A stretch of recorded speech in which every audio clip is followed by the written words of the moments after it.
اعوذ باللہ من الشیطان الرجیم بسم اللہ الرحمن الرحیم الحمد للہ رب العالمین والصلاة والسلام علی سید الانبیاء والمرسلین بالقاسم محمد وآلہ الطیبین الطاہرین المعصومین المظلومین ولعنت اللہ علی اعدائہم اجمعین۔ عزیزان محترم، آج کی گفتگو کا موضوع حضرت ام البنین سلام اللہ علیہا کا تعارف، مختصر حیات طیبہ۔ آپ کی ولادت سن 5 ہجری، آپ کے والد گرامی کا اسم مبارک حضرت حزام، والدہ ماجدہ کا اسم مبارک حضرت ثمامہ۔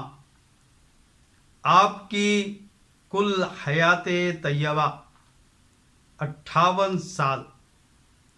آپ کی وفات کی تاریخ 13 جمادی الثانیہ 64 ہجری۔ عزیزان محترم، حضرت ام البنین سلام اللہ علیہا ایک عظیم مرتبہ شخصیت۔ آپ کا ایک خاص احترام اہل بیت کے گھرانے میں، اس لیے کہ آپ اہل بیت کی بہت زیادہ معرفت رکھتی تھیں۔ یہی وجہ ہے کہ آپ کی شادی سے پہلے آپ نے 2 خواب دیکھے۔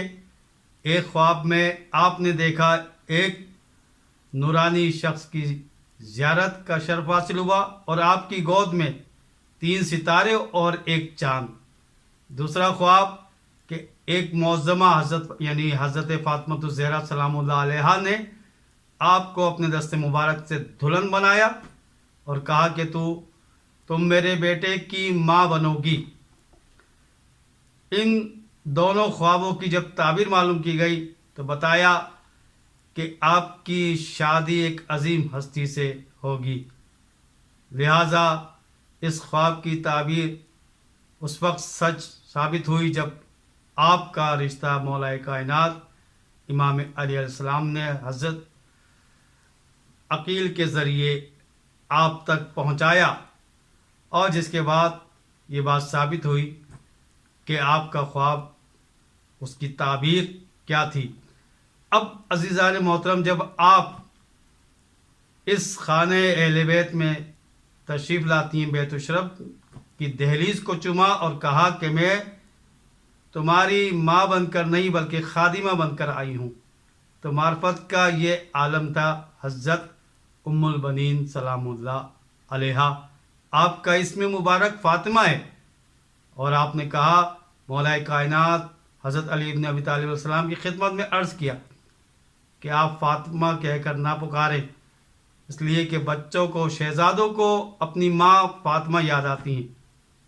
اس کے بعد سے آپ کا لقب، آپ کی کنیت ام البنین مشہور ہوئی، یعنی بیٹوں کی ماں۔ جس کے 3 سے زیادہ بیٹے ہوں اسے ام البنین یعنی بیٹوں کی ماں۔ آپ کے 4 فرزند حضرت عباس علیہ السلام، حضرت عمران، حضرت عبداللہ اور حضرت جعفر۔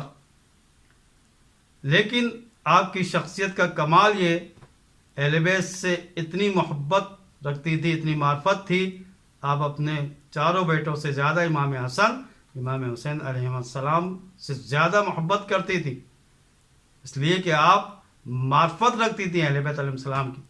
آپ کے مرثیے اس بات کی گواہی دیتے ہیں، اور یہی وجہ ہے کہ حضرت عباس علمدار علیہ السلام کو جب امان کا پیغام آیا، لشکر یزید کی طرف سے جب امان نامہ بھیجا گیا، شیمن لے کر آیا، مولا عباس علیہ السلام کی خدمت میں پکارا، تو آپ اتنے غضبناک ہوئے کہ آپ بات کرنا بھی نہیں چاہتے تھے، کلام کرنا نہیں چاہتے تھے۔ لیکن حضرت امام حسین علیہ السلام نے حکم دیا کہ تم جواب دو، کیونکہ جب اس نے تمہیں پکارا ہے تو جواب دینا ضروری ہے۔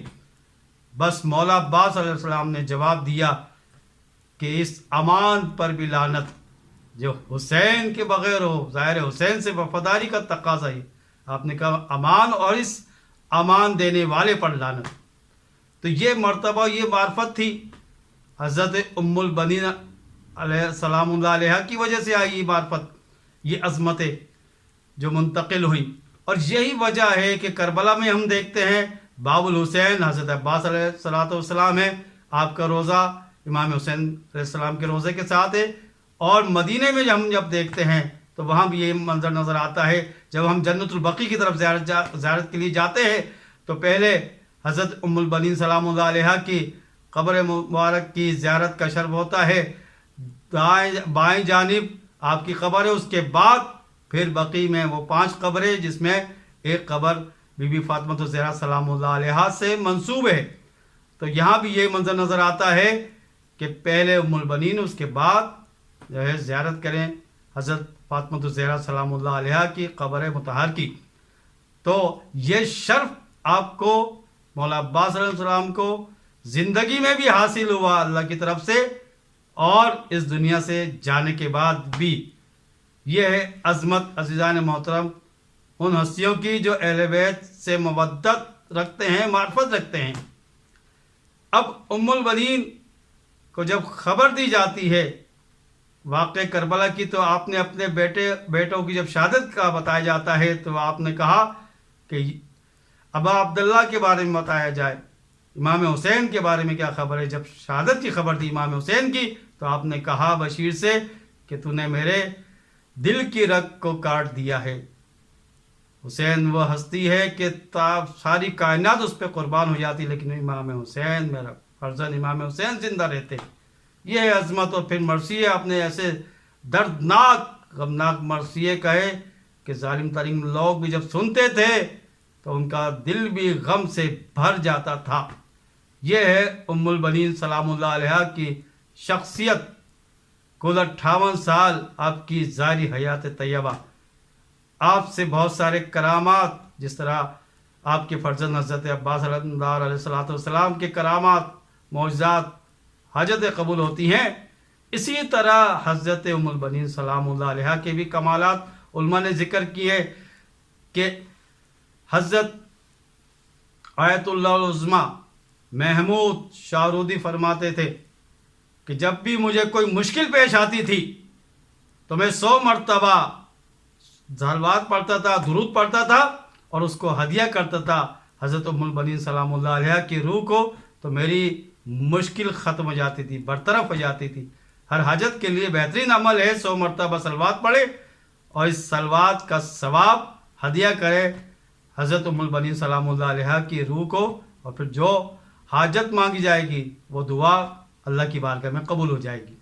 اسی طرح اگر کوئی چیز گم ہو جائے، ایک مرتبہ سورہ حمد پڑھے، ایک مرتبہ صلوات، اور اس کا ہدیہ کرنے کے بعد حضرت ام البنین سلام اللہ علیہ کی خدمت میں ہدیہ کرنے کے بعد جب آپ کے وسیلے سے دعا مانگی جائے گی تو گم شدہ چیز واپس مل جائے گی. اور اگر انسان چاہتا ہے اس کے رزق میں برکت ہو جائے، مومن تمنا کرتا ہے کہ رزق میں برکت ہو جائے، تو دسترخوان ام البنین سلام اللہ علیہ کے نام سے بچھایا جائے، لوگوں کو دعوت دی جائے تو اس کا رزق وسیع ہو جاتا ہے، وسعت عطا کر دیتا ہے پروردگار عالم. تو یہ عظمتیں ہیں، یہ کرامات ہیں حضرت ام البنین سلام اللہ علیہ کی. وآخر الدعوانا ان الحمد للہ رب العالمین.